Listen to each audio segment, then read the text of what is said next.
नमो ब्रह्मादिभ्यो ब्रह्मविद्या संप्रदायकर्तृभ्यो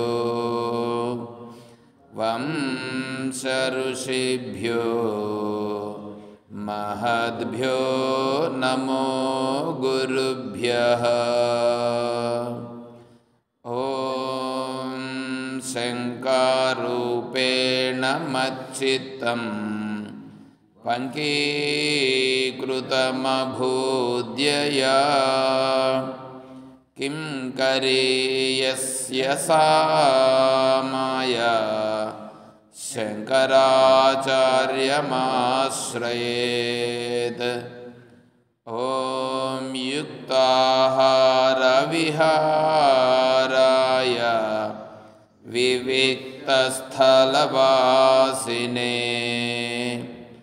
मलयाळयतीन्द्राय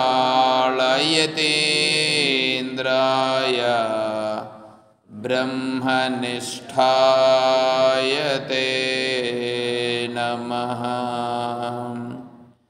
ॐ सर्वमङ्गलमाङ्गल्ये शिवे सर्वार्थसाधिके शरण्ये त्र्यम्बके देवी नारायणी नमोऽस्तुते। ॐ नारायणं नमस्कृत्य नरं चैव नरोत्तमं देवीं सरस्वतीं व्यासं ततो जयमुदीरयेत्। ॐ सहना भवतु सहनौ भुनक्तु सह वीर्यं करवावहै तेजस्विनावधीतमस्तु मा विद्विषावहै। ॐ शान्तिः शान्तिः शान्तिः। हरिः ॐ।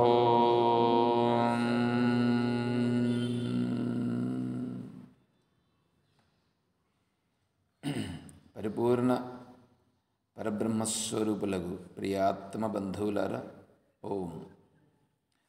పూజ్య గురుదేవులు తత్వవిధానంద స్వాముల వారి యొక్క దివ్య చరణారవిందములకు ప్రణమిల్లుతూ మనం స్తోత్రం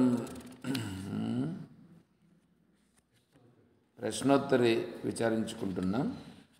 అందులో 10 శ్లోకాలు అయినాయి. ఇప్పుడు 11వ శ్లోకం. మీకు బుక్ ఇచ్చాంగా, మీరు ఇట్లా చేస్తే కుదరదు, కూర్చోండి. మీకుండే శ్రద్ధను ఇది తెలియజేస్తుంది.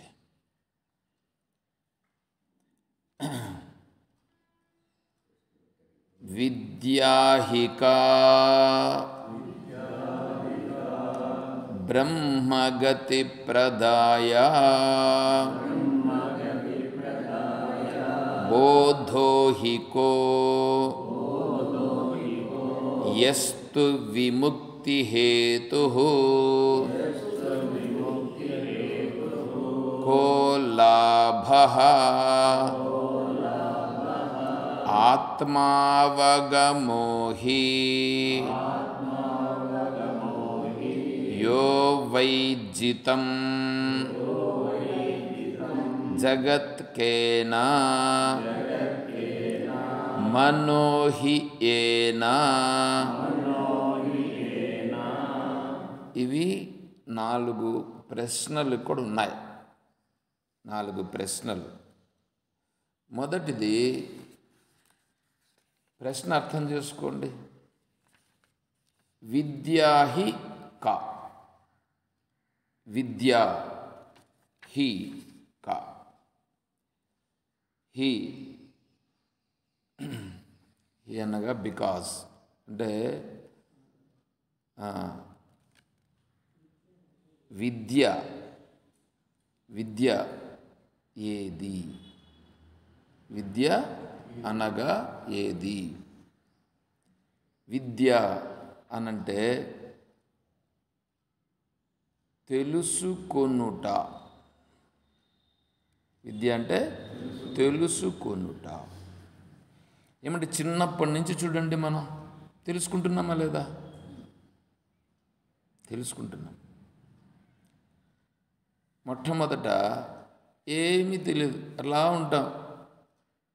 చిన్నపిల్లలుగా ఉండేవాళ్ళు, పుట్టిన పిల్లలు, వాడికి ఏం తెలుస్తుంది? ఏం తెలియదు. వాడికి కేవలం పాలు తాగడం, కేవలం పాలు తాగుతాడు, నిద్రపోతాడు, అంతే కదా. పాలు ఎందుకు తాగుతాడు? ఆకలి అయితే పాలు తాగుతాడు, అంటే ఆకలిని గుర్తిస్తున్నాడుగా. అప్పుడు ఆకలిని గుర్తిస్తున్నాడు కాబట్టి అప్పుడు ఏడుస్తాడు. వాడికి తెలియదు ఏం చేయాలో ఎట్లా చేయాలా అని. అందుకని ఏడిస్తే అప్పుడు తల్లి ఏం చేస్తుంది? పాలిస్తుంది, మళ్ళా నిద్రపోతాడు. తర్వాత కొంతకాలానికి తల్లిని గుర్తుపడతాడు. గుర్తుపడతాడా? తల్లిని గుర్తుపడతాడు. ఎందుకు? తల్లితోనే చూస్తూ ఉంటాడు, తల్లిని గుర్తుపడతాడు. అందుకు తల్లి వస్తేనే నవ్వుతాడు. వాడికి కావాల్సిన పాలు అక్కడ దొరుకుతున్నాయి కాబట్టి అది గుర్తిస్తున్నాడు. తర్వాత చిన్న చిన్నగా తల్లి వాడికి చెప్తూ వస్తుంది, ఏదో ఒకటి వస్తుంది. మళ్ళీ వేరే వాళ్ళని గుర్తించడం ఇవన్నీ జరుగుతూ వస్తాయి. ఇప్పుడు మొట్టమొదట అమ్మ వస్తుందిగా. తెలుసుకున్నాడా లేదా? ఇప్పుడు అమ్మను గుర్తించాడు, అమ్మ పలకడం ప్రారంభించాడు, అంటే తెలుసుకుంటున్నాడు, ప్రారంభమవుతూ ఉంది. దీన్ని విద్య అంటే తెలుసుకునుట, అది ప్రారంభమవుతూ ఉంది. ఇక్కడ ఏమంటే ప్రశ్న విద్యాహి కా. ఎందుకంటే ఏ విద్య తెలియదగినది అని అర్థం. ఇక్కడ తెలుసుకోవడం అందరూ తెలుసుకుంటున్నారుగా. చిన్నపిల్లవన్నప్పుడు వాడు అక్కడి నుంచి తెలుసుకోవడం ప్రారంభించినాడు. తల్లిని గుర్తించినాడు, తర్వాత తండ్రిని గుర్తిస్తాడు, తర్వాత మిగతా వాళ్ళను గుర్తిస్తాడు, తర్వాత పెరుగుతాడు. మళ్ళీ ఇంట్లో ఉండడు, బయటకు పోవాలని పరిగెత్తాడు. బయట ఉండేట్టు చూడాలా, బయట ఉండేట్టు తెలుసుకోవాలని. తెలుసుకోవడం చూడండి మనలో ఎంత మార్పు వచ్చేస్తుందో. ఉండడు, వాడు పట్టుకుంటే ఉండడు. అందుకే మన వాళ్ళు ఏమంటారు, కాళ్ళు వస్తూ ఉన్నాయి అంటారు. ఉండడు, పరిగెత్తాడు. వీళ్ళు పరిగెత్తలేక ఇబ్బంది పడతారు. సరే పోతాడు, పట్టుకొని వస్తారు, ఏదో చేస్తారు. తర్వాత పిల్లలు స్నేహితులతో, తర్వాత కొంచెం పెరుగుతాడు, తర్వాత స్కూల్లోకి పోయిన తర్వాత అక్కడ ఫ్రెండ్స్, అక్కడ గురువులు, అక్కడ తెలుసుకునే విషయాలు ఉన్నాయిగా. తెలుసుకుంటున్నాడుగా. ఏం తెలుసుకుంటున్నాడు? లౌకిక విషయాలు తెలుసుకుంటున్నాడు. లౌకిక విషయాలు కదా తెలుసుకుంటున్నాడు. Telugu, Hindi, English, maths, science, social, ఇవి 6 సబ్జెక్టులు ఉండేటివి. ఇప్పుడు ఇంకా ఏమైనా పెంచినారేమో తెలియదు.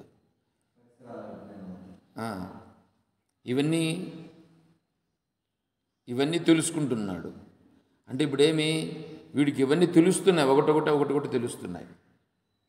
సూర్యుడు ఆడ చెప్తే కదా తెలుసుకున్నాడు.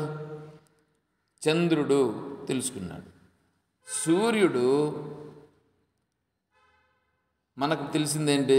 పొద్దున్నే సూర్యుడు పుట్టుచున్నాడు, సాయంకాలం సూర్యుడు అస్తమిస్తున్నాడు. తర్వాత దాన్ని ఏమంటారు, గ్రహణం పడుతుంది. గ్రహణం పట్టేదనంటే మనకు తెలిసిందేంటి? రాహు గ్రహం వచ్చి సూర్యుడిని మింగేస్తుంది కదా, మనకు తెలిసింది. వాడిని అడగండి, వాడేమంటాడు? తాత నీకు తెలీదు, సూర్యుని రాహుగ్రహము మింగదు అంటాడు. ఎందుకు? వాడికి సబ్జెక్ట్ తెలిసింది. ఏమని? సూర్యుడు, చంద్రుడు, భూమి ఒకే కక్షలో వచ్చినప్పుడు సూర్యుని యొక్క వెలుగు భూమిపైన పడదు.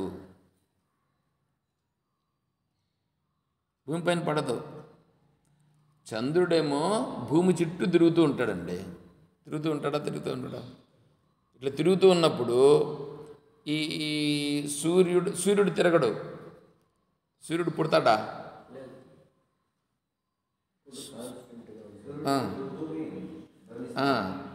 సూర్యుడు అలాగే ఉంటాడు, సూర్యుడు తిరగడు. కానీ మనం ఏమంటున్నాం ఇప్పుడు? సూర్యుడు పొద్దున్నే పుట్టినాడు, సాయంకాలం అస్తమిస్తున్నాడు అని మనం అంటున్నాం కదా. పంచాంగంలో ఉదయం ఉంది కదా, సూర్యోదయం అంటే వాళ్ళని అడిగితే వాళ్ళు ఏమంటారు? సూర్యుడు పుడుతున్నాడు అని వాళ్ళు అంటారు.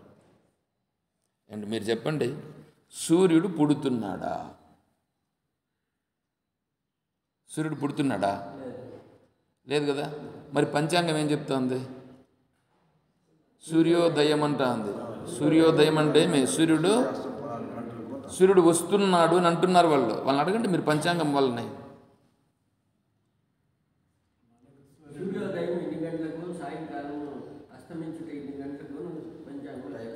వేస్తున్నారు, కరెక్టే.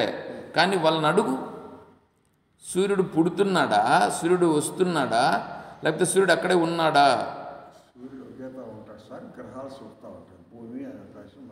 అది మీకు తెలుసండి, అది మీకు తెలుసు, మీరు చెప్తున్నారు. పంచాంగం వాళ్ళు ఏమంటారు?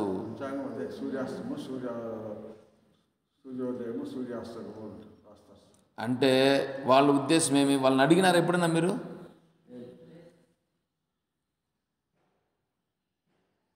వాళ్ళని అడిగితే వాళ్ళు ఏం చెప్తారు తెలిసిన? సూర్యుడు తిరుగుచున్నాడు అని చెప్తారు వాళ్ళు. అందుకే సూర్యుడు పుట్టినాడు అని చెప్తారు వాళ్ళు. పంచాంగకర్తలు మీరు ఎవరినైనా సరే అడగండి, సూర్యోదయం అంటే ఏమి అని అడగండి.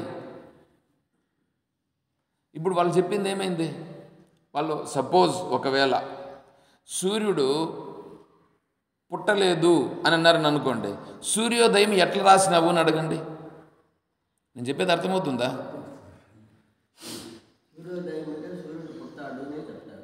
కదా. సూర్యుడు పుట్టినాడు అని అంటే అర్థం ఏంటి? అంతకుముందు లేడని కదా అర్థం. అర్థమైందా? ఇప్పుడు మీకు తెలిసిన దాంట్లోనే రెండు వచ్చేసాయి లేదా? ఇప్పుడు వాళ్ళు చెప్పింది ఒకటైంది, మీరు చెప్తాండేది ఒకటైంది. రెండిట్లో ఏది కరెక్ట్? నేను అడిగే ప్రశ్న అర్థమవుతుందా? రెండు కరెక్ట్ కావు కదా. ఏదైనా ఒకటే కదా కరెక్ట్ అవుతుంది. ఏది కరెక్ట్? కదా కదా. మీరు దీంట్లో ఇది కరెక్ట్గా నిలబడతారా ఇక్కడ? కదా. ఇది నిలబడితే వేరే విధంగా చెప్పిందంతా ఏమైంది ఇప్పుడు?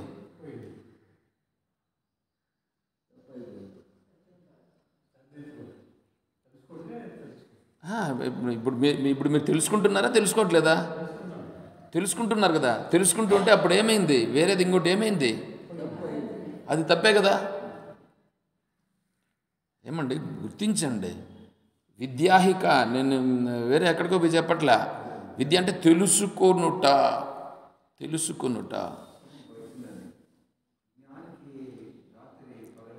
జ్ఞాని గురించి ఇప్పుడు వద్దు, ముందు ఇటు రండి. జ్ఞాని విషయానికి అక్కడికి వస్తాం, నేను ఆటికి రావాలా. జ్ఞాని ఎవరో జ్ఞాని కాదు. ఎవడు తెలుసుకుంటాడో వాడే జ్ఞాని. అంటే మనమందరూ కూడా జ్ఞానులము అవుతాం, కానీ జ్ఞానులుగా ఉన్నామా ఇప్పుడు? అంటే తెలుసుకుంటే జ్ఞానం అవుతాం. అంటే తెలుసుకోవాలి కదా. ఇప్పుడు ఇక్కడ తెలుసుకున్నప్పుడు ఏమవుతుంది? ఏది తప్పని తెలుసుకున్నామో దాన్ని ఏం చేయాలి? దాన్ని వారగా పెట్టాలిగా. తప్పని తెలుసుకున్న దాన్ని విడిచిపెట్టాలి, సత్యమని తెలుసుకున్న దాన్ని పట్టుకోవాలి. అవునా? అదే ఇప్పుడు చేయాల్సింది మనం. ప్రశ్న అదే. విద్యాహిక ఏది? తెలుసుకొనవలసినది. అంటే ఇప్పుడు మనకు తెలీదా? తెలుసు. ఏంది తెలుసు? అన్నీ తెలిసి పెట్టుకున్నాం. అది సత్యము అసత్యము అన్నింటినీ కలిపేసినాం. ఇప్పుడు సత్యానృత మిథినీ కృత్వ, సత్యము అసత్యమును రెండింటిని ఏం చేసినాం? అన్నింటినీ కలిపేసి అన్నింటిని పెట్టుకున్నాం. అది కరెక్టే, ఇది కరెక్టే, అన్నీ కరెక్టే అని పెట్టుకొని ఉన్నాం.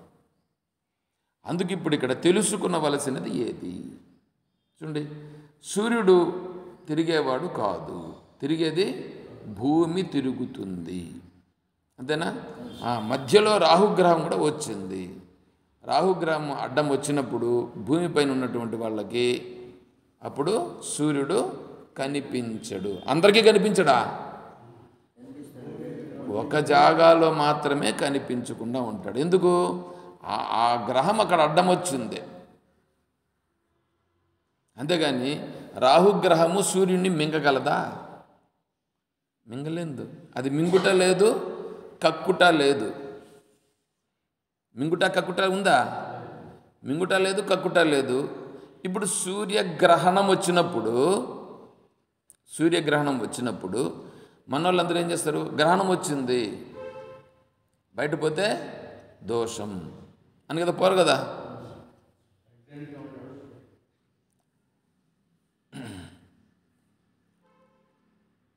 కర్మఠులు తెలుసా మీకు? కర్మఠులు అంటే ఎవరు తెలుసా? వేదాధ్యయనము చేసి యజ్ఞయాగాది క్రతువులు చేస్తారే వాళ్ళను కర్మఠులు అని అంటారు. వాళ్ళు కర్మ చేసేవాళ్ళు, కర్మవాదులు. మీరందరూ కర్మవాదులు కాదు, మీరు కర్మ చేసుకునేవాళ్ళు. మీరు ఏం కర్మ చేసుకుంటారు? బ్రతికేదానికి కర్మలు చేసుకుంటూ ఉన్నారు మీరు. అవునా? బ్రతికేదానికి కర్మ చేస్తున్నారా? భగవంతుని కోసం కర్మ చేస్తున్నారా? బ్రతికేదానికి కర్మ చేసుకుంటున్నారు కాబట్టి మీరు కర్మవాదులు కాదు. వాళ్ళు చేస్తున్నారా కర్మ? యజ్ఞం చేస్తున్నారు. ఎవరి కోసం చేస్తున్నారు? భగవద్భావనతో చేస్తున్నారు. వాళ్ళ ఉద్దేశంలో దాన్ని దాని గురించి మళ్ళా వస్తాం. వాళ్ళు నిజంగా భగవంతుని కోసం చేస్తున్నారా ఏంటి అనే విషయం మళ్ళీ దాని విషయం వచ్చినప్పుడు దాన్ని చెప్తాం. వాళ్ళను కర్మఠులు అని అంటారు. కర్మవాదులు.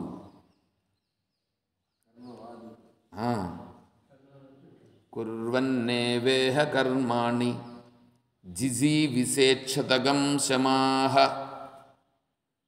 ఉపనిషత్ చెప్తాను. ఏవం త్వయి నాన్యధేతోస్తి న కర్మ లిప్యతే నరే. కుర్వన్ ఏవ కర్మాణి, నువ్వు కర్మను చేసి తీరాల్సిందే. ఏ కర్మ? యజ్ఞం అనే కర్మను చేసి తీరాల్సిందే. యజ్ఞం అనే కర్మను తప్ప ఇంక వేరే కర్మను నువ్వు చేసేదానికి లేదు. కుర్వన్నేవ కర్మాణి. ఏవ కర్మాణి అంటే అది మాత్రమే. ఏది మాత్రం? యజ్ఞం, భగవంతునికి సంబంధించిన కర్మను మాత్రమే చేసి తీరాలి. ఎంతకాలం? జిజీవిషేత్ అంటే జీవించుట. శతగం సమాహ. శతగం అంటే 100. నీ 100 సంవత్సరముల ఆయుష్కాలము కూడా నువ్వు కర్మను చేస్తూనే జీవించవలయును. ఏ కర్మని? యజ్ఞ కర్మను చేస్తూనే జీవించవలయును. నిత్యాగ్నిహోత్రం విన్నారు కదా. అందువలన వాళ్ళు కర్మను చేస్తారు, కర్మను చేసి జీవిస్తుంటారు. ఆ కర్మ చేసేదానికి వివాహం. ఆ కర్మ చేయాలనంటే సొంతంగా ఒకటి చేసేదానికి లేదు. యజ్ఞం చేయాలంటే పక్కలో భార్య ఉండాలి. అందుకోసం పెళ్ళి. నిన్న చెప్పుకుంటున్నాం కదా, నిన్న ధర్మం గురించి వచ్చింది కదా విషయము. పెళ్ళి అందుకోండి. మరి పెళ్ళి ఎందుకు? యజ్ఞం చేసేదానికి. మరి యజ్ఞం చేసేది ఎందుకు? భోగాలు అనుభవించేదానికి. భోగాలు బయట నీకేమన్నా కావాలి కదా, ధనము, ధాన్యము, వస్తువులు, వాహనాలు ఇవన్నీ కావాలి కదా, బయట నుంచి వస్తున్నాయి కదా. ఆ బయట నుంచి వాటిని అన్నింటిని పొందాలంటే నీకు ఎవరిస్తారు? నీ దగ్గర ధనము అవన్నీ ఉంటే కదా నువ్వు వాటిని పొందుతావు. అవి కావాలంటే ఎక్కడి నుంచి వస్తాయి? సంపాదిస్తూ వస్తాయని మీరు అనుకుంటున్నారు. కానీ యజ్ఞపురుషుడు ఇస్తాడు. యజ్ఞపురుషుడు నీకు ఇస్తాడు. అందుకని యజ్ఞం. అర్థమవుతుందా? అందుకోసం యజ్ఞం అండి. ఆ యజ్ఞం చేయాలని ఇప్పుడు లోకంలో ఉండే భోగాలను అనుభవించాలంటే అది భగవంతుడు ఈ యజ్ఞరూపంగా ఇస్తాడు. యజ్ఞరూపంగా ఇవ్వడం అంటే నీకు కావలసిన సామర్థ్యాన్నంతా ఆ యజ్ఞపురుషుడు ఇస్తాడండి. యజ్ఞపురుషుడు నీకు కావలసిన సామర్థ్యాన్ని ఇస్తే వాటి ద్వారా నువ్వు లోకంలో ఉండేదాన్ని అనుభవించవచ్చు కదా. లోకంలో ఉండేదే అంటే ఏంటి? ఈ లోకంలో ఉండేది, ఈ లోకంలో ఉండేది, పై లోకంలో ఉండేది కూడా. పై లోకంలో అంటే స్వర్గలోకం. స్వర్గాది లోకాల్లో ఉండేటువంటివి అనుభవించాలన్నా కూడా యజ్ఞం చేస్తే నీకు వస్తాయి. అది మీరు ఇక్కడ చేశారనుకోండి, ఏంటో వీటి నుంచి స్వర్గలోకాదులు వస్తాయా? గ్యారంటీ లేదు. కానీ అదైతే యజ్ఞం చేస్తే ఖచ్చితంగా వస్తాయి. ఇప్పుడు మీరు వందే భారత్ ఎక్స్ప్రెస్లో పోవాలనుకున్నారని అనుకోండి, ఆ స్టేషన్లో పోయి కూర్చుంటే పోతారా? వందే భారత్లో పోవాలంటే ఏం చేయాలి? ట్రైన్ ఎక్కాలంటే ఏం చేయాలి? టికెట్ తీసుకోవాలి. టికెట్ తీసుకోవాలంటే అప్పటికప్పుడు ఇస్తారా? దానికి రిజర్వేషన్, ముందు రిజర్వేషన్ చేసుకోవాలి. రిజర్వేషన్ చేసుకుంటే నీకు సీట్ కన్ఫర్మ్ అవుతుంది. సీట్ కన్ఫర్మ్ అయితే నువ్వు ఆ రోజు పోతే వందే భారత్లో పోవచ్చు. మిగతా ట్రైన్స్లో నువ్వు అప్పటికప్పుడు వెళ్ళినా కూడా టికెట్ తీసుకొని కూర్చొని పోవచ్చు. కానీ వందే భారత్లో అలా లేదు. దాంట్లో సీట్లు ఉంటే పర్లేదు, సీట్లు నీకు ఇప్పుడు అన్ని ఫిల్అప్ అయిపోతున్నాయి ముందే, అంతే. ఎక్కడో నువ్వు పోవాలనుకుంటే దాన్ని వెతుక్కొని ఎక్కడ ఉంటుంది ఏమీ వెతుక్కొని అటుకు పోయి ఆడెక్కుతావు, అంతే కదా. అదేవిధంగానే స్వర్గానికి పోవాలనుకున్నావు అనుకో, స్వర్గానికి పోవాలి. స్వర్గానికి పోవాలంటే ఏం చేయాలి? స్వర్గానికి పోవాలంటే స్వర్గానికి పోయే యజ్ఞం చేయాలి. స్వర్గానికి పోయే యజ్ఞము చేయాలి. చేస్తే ఆ యజ్ఞం వలన నీకు స్వర్గానికి టికెట్ కన్ఫర్మ్ అవుతుంది. స్వర్గానికి పోవాలండి, నీకు టికెట్ కన్ఫర్మ్ కావాలి కదా. ఆ టికెట్ కన్ఫర్మ్ కావాలంటే ఏం చేయాలి? స్వర్గానికి పోయే యజ్ఞం చేయాలి. వందే భారత్లో కూర్చోవాలంటే ఏ వందే భారత్, ఏ రూట్లో పోయేది కావాలా? అది ఉంది కదా. మళ్ళా బెంగళూరు టు తిరుపతి పోతావా, బెంగళూరు టు చెన్నై పోతావా, బెంగళూరు టు ఢిల్లీ పోతావా, బెంగళూరు టు పూరి పోతావా, ఏది అనేది ఉంది కదా ఇక్కడ. అలాగా ఇక్కడ యజ్ఞంలో కూడా నువ్వు ఏ స్వర్గంలో ఏ భోగాలు కావాలనుకుంటున్నావో దానికి సరిపోయే యజ్ఞం చేయాలి. అర్థమవుతుందా? అట్లాగా మీకు ఏ ఏ భోగాలు కావాలనుకుంటే ఆయా భోగాలకు సంబంధించిన యజ్ఞం. ఈ ప్రపంచంలో ఏవో పొందాలి, ఈ ప్రపంచంలో పొందాలనుకుంటే వీటికి సరిపోయే యజ్ఞం. సపోజ్ నాకు ఈ ప్రపంచంలో ఉండేటివి వద్దు, పైలోకంలో ఉండేటివి కూడా వద్దు. ఏమండి? ఈ లోకంలో ఉండేటివి వద్దు, పైలోకంలో ఉండేటివి కూడా వద్దు. ఇప్పుడు యజ్ఞము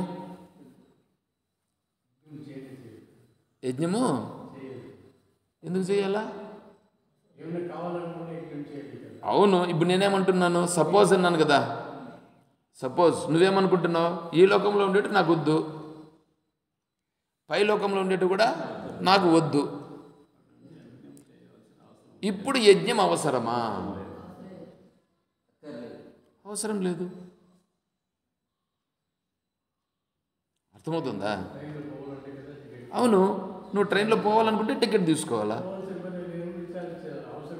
దాంతో పనే లేదు. అవి లేవా? ఉంటాయి. దాంట్లో పోయేవాళ్ళు పోతుంటారు, దాంట్లో పోయేవాళ్ళు పోనీలే, దాన్ని చూస్తూ కూడా ఉంటాం మనం. కానీ నాకు అవసరం లేదు. అర్థమవుతుందా విషయము? కాబట్టి యజ్ఞం అనేది అలా ఉంటుంది. దానినే కరెక్ట్ అని కూర్చున్నారు వాళ్ళు. యజ్ఞం చేయడమే కరెక్ట్. ఇప్పుడు ఇతనేమంటున్నాడు, నాకు ఈ లోకం అక్కర్లేదబ్బా, ఈ లోకంలో భోగాలు మాకు అవసరం లేదు, పైలోకంలో భోగాలు కూడా నాకు అవసరం లేదు. నాకు తెలుసు పైలోకంలో భోగాలు కూడా ఉన్నాయని తెలుసు, అయినా నాకు అక్కరలేదు. ఎందుకు అక్కర్లేదు? చూడండి మళ్ళీ అట్లా వచ్చిందో. ఎందుకు అక్కర్లేదు? ఇవి రెండు నాకు నేను కావాలనుకుంటున్నటువంటివి ఏ ఉన్నాయో వాటిని ఇవి ఇవ్వడం లేదు. ఇవి రెండు నాకు ఇవ్వడం లేదు, కాబట్టి నాకు అది అవసరం లేదు. క్లారిటీ ఉందా లేదా ఇక్కడ? ఆ క్లారిటీ ఉన్న కారణం చేత ఇప్పుడు నాకు అది అవసరమైతే నేను ఇక్కడ పోవాలి. ఏమండి, ఇప్పుడు టికెట్ రిజర్వేషన్ చేసుకున్నాం, కాలేదు, దాన్ని ఇప్పుడు దాన్ని ఏమంటారు, తత్కాల్లో బుక్ చేసుకోవాలనుకుంటే తత్కాల్లో కూడా మన దగ్గర చేసుకుంటే కాదు. కాబట్టి ఏం చేయాలి? రైల్వే స్టేషన్ దగ్గరికి పోయి ఆ క్యూలో నిలబడుకోవాలి. ఎవరు నిలబడుకోవాలి? ఎవరికి టికెట్ కావాలనో వాడు నిలబడుకోవాలి. నాకు అవసరమే లేదండి, ఇప్పుడు నేను ఎందుకు నిలబడుకుంటా? అట్లాగనేసి రైల్వే టికెట్ బుకింగ్ లేదా? టికెట్ బుకింగ్ ఉంది, నాకు అవసరం లేదు. నేను పోయేటప్పుడు చూన్నా ఎంతమంది నిలబడుకొని ఉంటారు? ఎంతమంది నిలబడుకున్నారు? ఉండని నిలబడుకొని.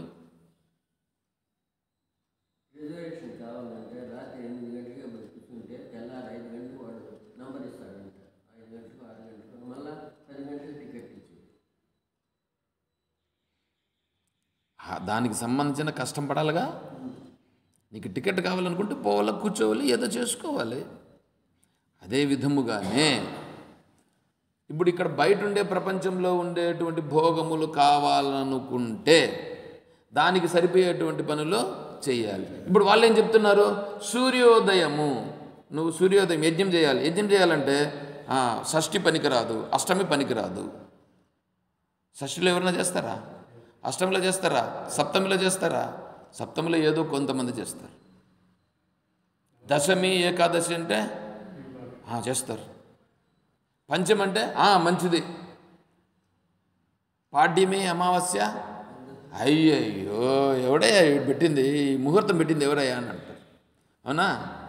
అంటారా? ఏమి పాడ్యమి అమావాస్య రోజు ఏమైంది? సూర్యుడు ఏమన్నా మలినమైనాడా?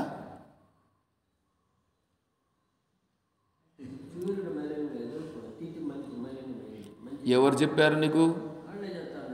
వాళ్ళు చెప్తున్నారు కాబట్టి నువ్వు వాళ్ళని పోయి అడుక్కోపో. ఇప్పుడు నువ్వు నిర్ణయం చేసుకోవాలని కదా ఇప్పుడు ఇక్కడ చెప్తాను. ఎందుకు ఇక్కడ విద్యాహిక అంటే ఏంటి? తెలుసుకో. నువ్వేం చేసినావంటే చిన్నప్పటి నుంచి కొన్ని తెలుసుకుని ఒకటి మంచిది, ఒకటి చెడ్డది అని కదా పెట్టుకొని ఉన్నావు. మంచిది, చెడ్డది గుర్తించు.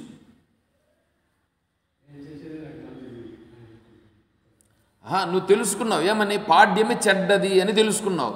పాడ్యమి చెడ్డదని నీకెట్లా తెలుసు? వాళ్ళు చెప్పారు, నువ్వు విన్నావు. వాళ్ళు చెప్పారు, నువ్వు విన్నావుగా. పాడ్యం ఏ విధంగా చెడ్డది? సూర్యుడు ఆ రోజు వచ్చినప్పుడు ఆ నక్షత్రం అలా వస్తూ ఉంది, ఆ తిథి అలా వచ్చింది, అందుకోసం చెడ్డది కదా. ఎక్కడుంది? ఇప్పుడు నువ్వేమన్నావు? సూర్యుడు పుట్టనే లేదన్నా నువ్వే అన్నావుగా. సూర్యుడు పుట్టినాడన్నావా, పుట్టలేదన్నావా? సూర్యుడు పుట్టలేదన్నప్పుడు తిథి ఎక్కడి నుంచి వచ్చింది? ఇప్పుడు వాళ్ళని నమ్ముతావా, నువ్వు తత్వాన్ని తెలుసుకుంటావా? తెలుసుకో. అది చెప్పడానికి కదా ఏడు వచ్చింది. అర్థమవుతుందా? నువ్వు తెలుసుకో. ప్రశ్న ఏంటి? విద్యాహి కా, ఏది తెలుసుకోదగినది అంటే ఇప్పుడు నేను ఇంతవరకు తెలుసుకొని ఉన్నానే, ఇదంతా తప్ప ఏమో నువ్వే ఆలోచించి. ఇంతవరకు తెలుసుకున్నాను కదా, ఇంతవరకు పాడ్యము మంచిది కాదు, అమావాస్య మంచిది కాదు, తెలుసుకున్నామా లేదా? ఇప్పటికీ ఉందా లేదా ఆ భావన? రోజులో బయట పోవాలని అనుకోండి,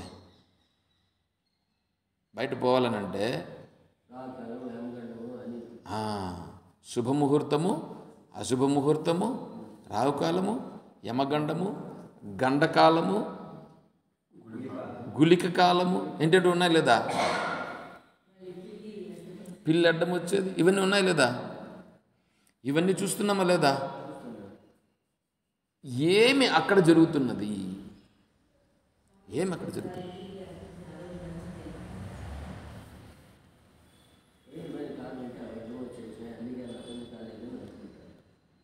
అది నీ నీ భ్రమణ, లేకపోతే నిజంగా అట్లా జరుగుతుందా? పిల్లి వచ్చిన ప్రతిసారి అట్లా జరుగుతుందా? మరి ఎందుకు అలా అనుకుంటాం?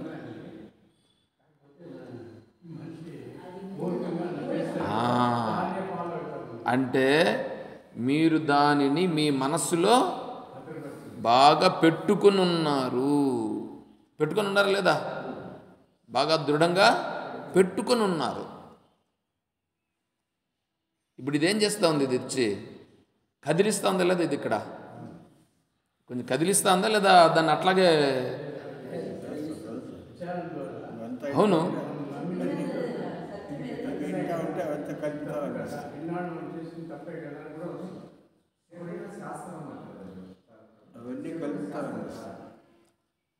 నువ్వు అనుకుంటే శాస్త్రం, నీకేది కావాలా? ఇప్పుడు మీరు చూడండి, మీరు మీరు ఎంతవరకు చూడాలనో మీరు దాన్ని మీరే నిర్ణయం చేయండి. మీరే నిర్ణయం చేయండి, అది కరెక్టా? ఇప్పుడు మనం ఎక్కడికి వచ్చినాం? దీంట్లోకి వచ్చినాం. సూర్యుడు పుడుతున్నాడా? మరి తిథి ఎక్కడుంది? బాయ్ తిథి బాయ్, నక్షత్రం బాయ్, అన్నీ బాయ్. కాకపోతే ఇప్పుడు బుధవారము, సోమవారం, మంగళవారం, నాకు నిజంగా ఈరోజు ఏం వారమో కూడా నాకు ఇప్పుడే కాదు, ముందు కూడా నాకు గుర్తుండదు. నేనైతే ఏ తిథి, వారము, నక్షత్రం అవంతా ఉన్నా చూడండి, అమావాస్యను మాత్రం చూసేవాడిని నేను. ఆ రోజు తర్పణాలు ఇచ్చిపెట్టాలి కాబట్టి ఏ రోజు అమావాస్య అని చూసేవాడిని. అంటే ముందు చూసుకునేవాడిని. మిగతా రోజుల్లో సంధ్యావందనం చేస్తాను కానీ శ్రీమన్నారాయణ ప్రీత్యర్థే అని మాత్రమే చెప్పేవాడిని. పలానా తిథి, పలానా వారం, పలానా నక్షత్రం అంతా ఏమీ చెప్పేది లేదు నేను. ఇప్పుడు మీరు కూడా చూడండి, ఇవన్నీ ఏమైపోయినాయి? ఇప్పుడు సూర్యుడు ఉన్నాడు. ఇప్పుడు సూర్యుడు ఉంటే చెడ్డకాలమా? ఏమి చెడ్డకాలం? ఎట్లా చెడ్డకాలం? ఏ విధంగా చెడ్డకాలం అని నిర్ణయం చేస్తావు? నీ మనస్సులో ఉంది, నీ మనస్సులో పెట్టినారు వాళ్ళు పెట్టినారు, నువ్వేం చేసినావు? దాన్ని పెట్టుకున్నావు. వాళ్ళు పెట్టినారు, నువ్వు పెట్టుకున్నావు. అవునా కదా? మా అమ్మాయికి వివాహం చేసేదానికి వెళ్ళినప్పుడు జాతకాలు చూస్తారుగా, 3 జాతకాలు తీసుకుపోయినాం. ముగ్గురిని చూసి 3 జాతకాలు ఇస్తే 3 జాతకాలు వాళ్ళు చూసి ఈ జాతకం అసలు పనికిరాదు అని అన్నారు. దీంట్లో పెళ్లి చేసుకోవచ్చు, అంత ఎక్కువ కుదరలేదు, ఇంకా రెండింటిలో ఒకటి చూసినారు, ఇదైతే బాగా కుదిరింది, ఇంకొకటి బాగా కుదరలేదు అని చెప్పినారు.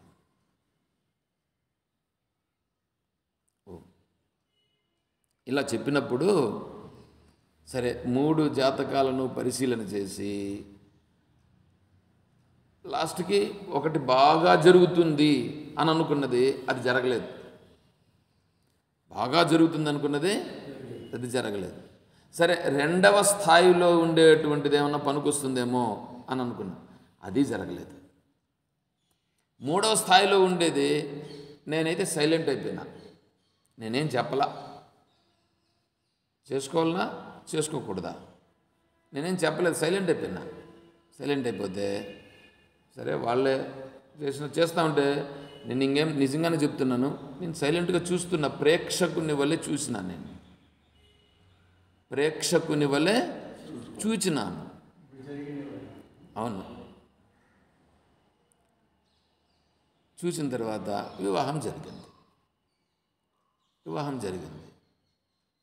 వివాహము జరిగిన తర్వాత వాళ్ళిద్దరికీ చాలా కష్టాలు వస్తాయని చెప్పినారు జాతకంలో.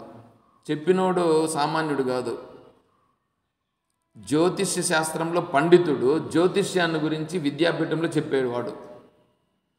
విద్యాపీఠంలో జ్యోతిష్యాన్ని గురించి చెప్పేవాడు. ఆయన చెప్పాడు వాళ్లకు అసలు కుదరదు, చాలా ఇబ్బందులు పడతారు అని.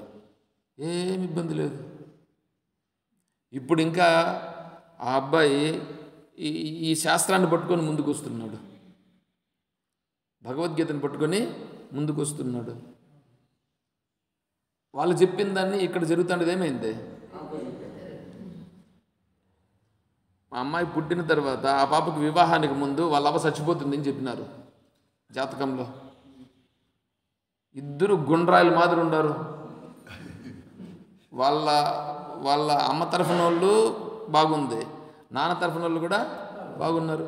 జాతకం ఏమైంది?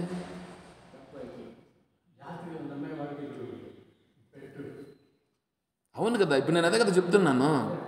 ఇప్పుడు అది సత్యమైతే, మీరు శకునం గురించి అడిగినారు, నేను జాతకం గురించే చెప్తున్నా. సత్యమైతే ఇప్పుడేం జరగాల? జరిగిందా? నేను వేరే వాళ్ళ గురించి చెప్తే ఏమన్నా ఇది ఉంటుందని నేను నా జీవితంలో జరిగిందని నేను చెప్తున్నా. ఇప్పుడు గులికాలం ఏమైంది, గండకాలం ఏమైంది, యమకాండం ఏమైంది, ఇవన్నీ ఏమైనాయి?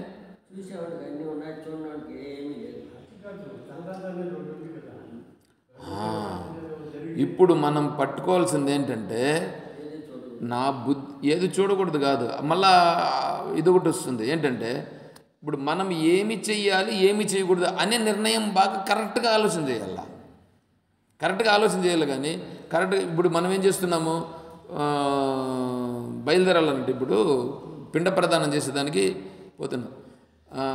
9 గంటల వరకు రావుకాలం అండి అన్నారు. 8 గంటలకు దుర్ముహూర్తం వచ్చేస్తుంది అని అన్నారు. 8 గంటలకే మొదలుపెట్టారు. 8 గంటలకు దుర్ముహూర్తం వస్తుంది అని అన్నారు. 8 గంటలకే మొదలుపెట్టారు. పెట్టాల్సిన పరిస్థితి వచ్చింది, పెట్టారు. అంటే ఇప్పుడు ఏమైంది? నీ దుర్ముహూర్తం అంతా ఏమైంది అక్కడ? నీ దుర్ముహూర్తంలో ఒకవేళ చేసిన దాని ఫలితం ఏం కావాలి? వేరే విధంగా కదా రావాల. అరే దుర్ముహూర్తంలోనే మొదలు పెట్టారండి.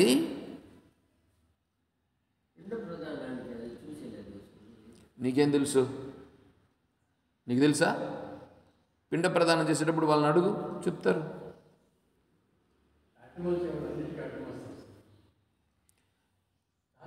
తర్పణాలు విడిచిపెట్టాలంటే ఇప్పుడు విడిచిపెట్టాలా? అమావాస్య రోజు ఏ సమయంలో విడిచిపెట్టాలా? తెల్లవారు విడిచిపెట్టకూడదు కాదు, మధ్యాహ్నం అపరాహ్నంలో విడిచిపెట్టాలి. అపరాహ్నం వరకు నువ్వు అన్నీ సరిచేసుకొని అప్పుడు, అంటే సూర్యుడు మధ్యాహ్నం పైకి వచ్చినప్పుడు అప్పుడు విడిచిపెట్టాలి. నీకు తిథి వారము నక్షత్రం పొద్దున్నే ఏది ఉంటే అదే అంతే. మళ్ళీ మధ్యలోకి వచ్చి 10 గంటలకు మారిపోతుంది. మారిపోతే అదంతా నీకు పనిలా. ఇవన్నీ వస్తాయి. కానీ మన వాళ్ళు ఏం చేస్తున్నారు?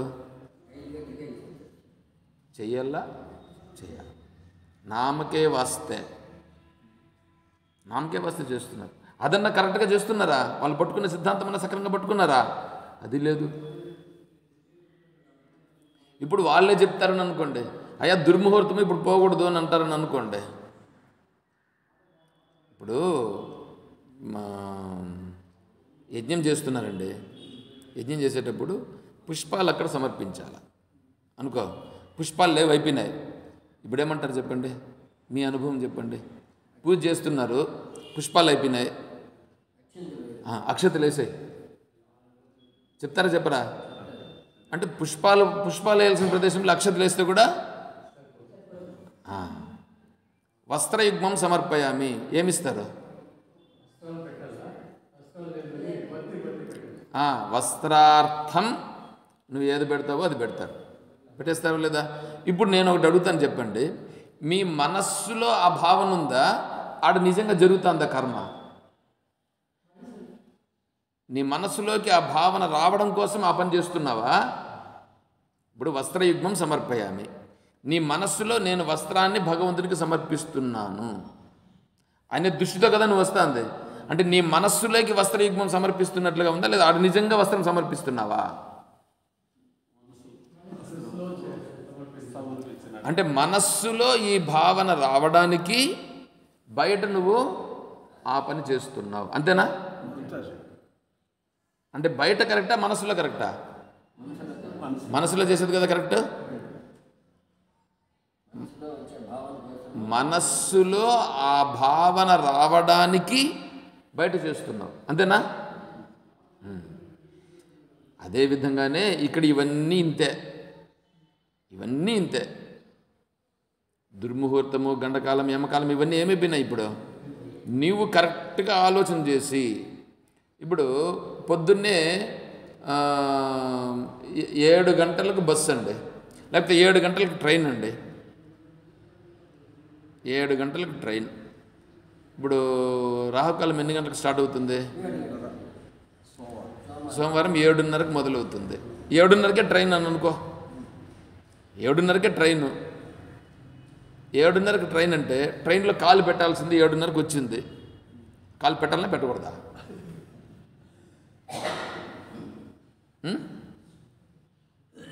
అయ్యో రావుకాలం అండి అంటే ఒక్క నిమిషం ముందు వచ్చింటే కానీ నేను ముందు పెట్టింటాను కాలు నువ్వు అనుకున్నావు అని అనుకో. ఒకవేళ ఒక నిమిషం ముందు రాలా, ఒక నిమిషం లేటుగా వచ్చింది అని అనుకో, ఇప్పుడు కాలు పెట్టాలన్నా పెట్టకూడదా?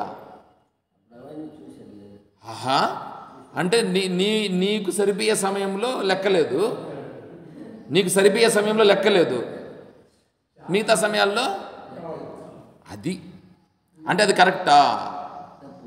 అది ఎప్పుడైనా కరెక్ట్ అనేటువంటిది, సత్యమైనటువంటిది ఎప్పుడూ ఒకటే ఉంటుందిగా, ఎప్పుడూ ఒకటే ఉండాల. అది గుర్తించు, అది గుర్తించు. అట్లా వద్దు, అర్థమవుతుందా? ఇప్పుడు మనం నిర్ణయానికి వచ్చినట్లయిందిగా. ఇప్పుడు తిథులు, వారాలు, నక్షత్రాలు ఇవన్నీ కూడా ఏంటి, మన సౌకర్యం కోసం పెట్టుకున్నాము. ఇప్పుడు గీతా జయంతి పలానా రోజు వస్తుంది అని పెట్టుకున్నట్టు కొరకు మాత్రమే అది ఉంది, అంతే. అంతవరకు తీసుకో, వద్దని చెప్పట్లా. నువ్వు రోజు గీతా జయంతి చేసుకుంటున్నావు అనుకో, గీతా జయంతితో పనిలే ఇప్పుడు నీకు, అర్థమవుతుందా?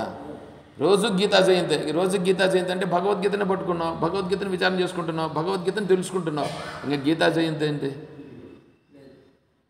నేను ఎప్పుడు భగవద్గీత జయంతి అంటే భగవద్గీతలోనే నేను ఉన్నాను కాబట్టి గీతా జయంతి అనేటువంటిది అవసరం లేదు. కానీ వేరే వాళ్లకు కూడా తెలియడం కొరకు దీన్ని మనోళ్ళు పెట్టారు. పెట్టినప్పుడు ఏమైంది, అప్పుడు దాన్ని అక్కడ తెలుసుకోవడం, అందరికీ తెలియజెప్పి అందరికీ కూడా చేసేదానికోసమని ఒక పద్ధతి అనేది ఒకటి పెట్టారు. అందుకోసం పెట్టుకో, అందుకోసం ఇట్లా పెట్టినారని గుర్తించు, అంతేగాని ఈరోజే గీతా జయంతి.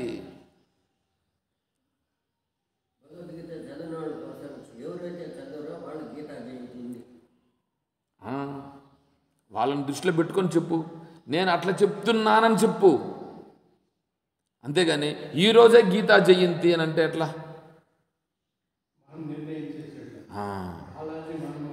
అంటే ఇప్పుడు నీ బుద్ధిలో దాన్ని ఇట్లా నిర్ణయం చేస్తున్నావు, కానీ ఉన్న సత్యాన్ని గ్రహిస్తున్నావా? సత్యాన్ని గ్రహించు. ఇతరుల కోసం నేను ఇది మాట్లాడుతున్నాను అని చెప్పు, ఒప్పుకొనచ్చు. అర్థమవుతుందా? ఇతరుల కోసము గీతా జయంతిని జరుపుకుంటున్నాము అని చెప్పు, బాగానే ఉంది అది. అంటే అప్పుడు నీకు అది క్లియర్గా ఉండాలా, నీకు క్లియర్ కావాలి కదా నీ మనసులో. అట్లా లేకుండా శ్రీరామనవమి ఈరోజేనండి. శ్రీరామనవమి మీరు చెప్పండి, కరెక్ట్గా ఒకే రోజు ఆంధ్ర రాష్ట్రంలో చేస్తారా?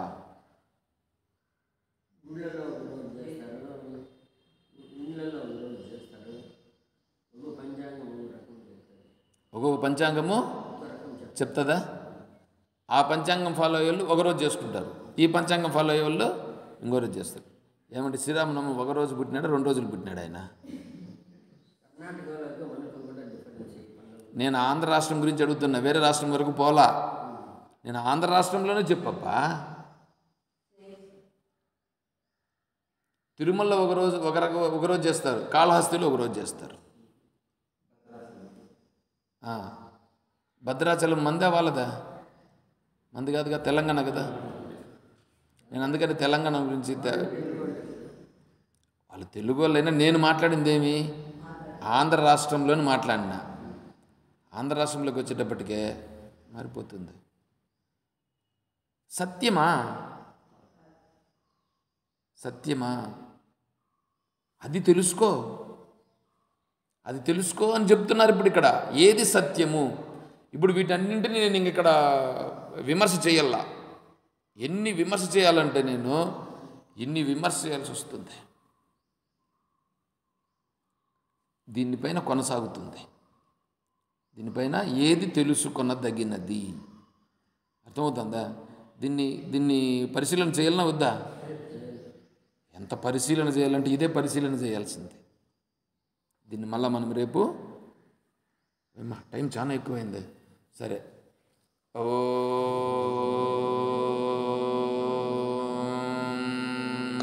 తత్సత్. ఓం సర్వం శ్రీ సద్గురుచరణారవిందార్పణమస్తు. ఓం జై బోలో శ్రీకృష్ణ పరమాత్మకి, జై బోలో గీతా మాతాకి, జై బోలో భక్త మండలికి. హర నమః పార్వతీపతయే. జై సీతారాం. హరి ఓం తత్సత్. ఓం శ్రీ గురు.